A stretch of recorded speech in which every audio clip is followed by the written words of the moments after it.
tired of having your life poisoned by toxic thoughts, of being held hostage by those inner voices, I want to encourage you to keep listening and stay open. Whether or not you consider yourself a Christian, I promise there are truths in these pages that will work if you put in some effort to apply them. As we walk through this important topic together, I want to show you how you can change your thinking and transform your life.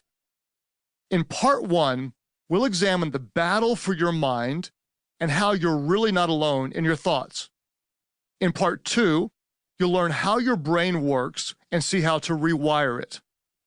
In part 3, you'll discover how to reframe your thinking and redesign your mind around new thoughts.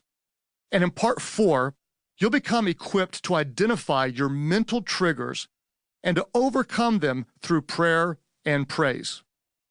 Following each chapter, you'll find an exercise that will lead toward the renewal of your mind. Then, at the end of the book, we'll envision your new life.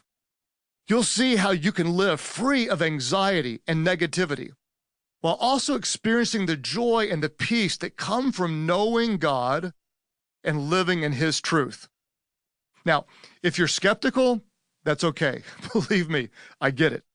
We've all tried unsuccessfully to change the bad habits and force our runaway trains of thought back onto the right tracks. But this time, you're not alone.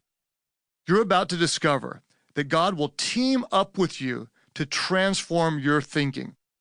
And I'll be your guide to walk with you as you start this journey. With God's help, you can transform your mind.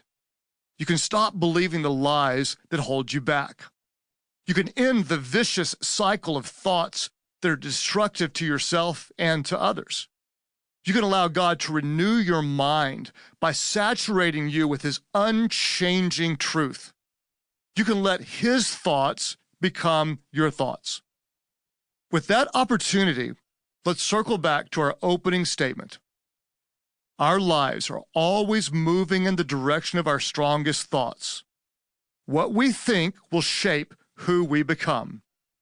If you agree with that proposition, and remember, both the Bible and modern science say it's true, then it's time to change your thinking so God can change your life. Part 1, the replacement principle. Remove the lies, replace with truth. 2 Timothy 1:7, New King James Version. God has not given us a spirit of fear, but of power and of love and of a sound mind. Chapter 1, Perception is Reality. My friend Kevin served on our church staff as one of our pastors for close to 20 years before retiring. Way back in the early days, our staff used to play a game called Capture the Flag in our storefront church offices. We occasionally got violent as players tried to seize the flag, but because we were ministers, of course, it was a holy violence. Eventually, however, 2 people ended up getting injured, so we had to establish some guidelines. One of those rules was no attacks before 8 a.m. I tend to get to work early, and one day I showed up around 7 a.m. and began walking around to my office, and my spidey senses went off. Something wasn't right. Suspecting a threat, I threw open a closet door to find Pastor Kevin hiding. I don't know if he'd spent the entire night in there, but his plan was to wait patiently for the surprise attack at go time. But thanks to my superhero ability to detect danger, I thwarted his plan. I was so excited that I slammed the door shut, wedged my foot against the bottom, and yelled triumphantly, "You're gonna spend the rest of the day in that closet, Kevin!"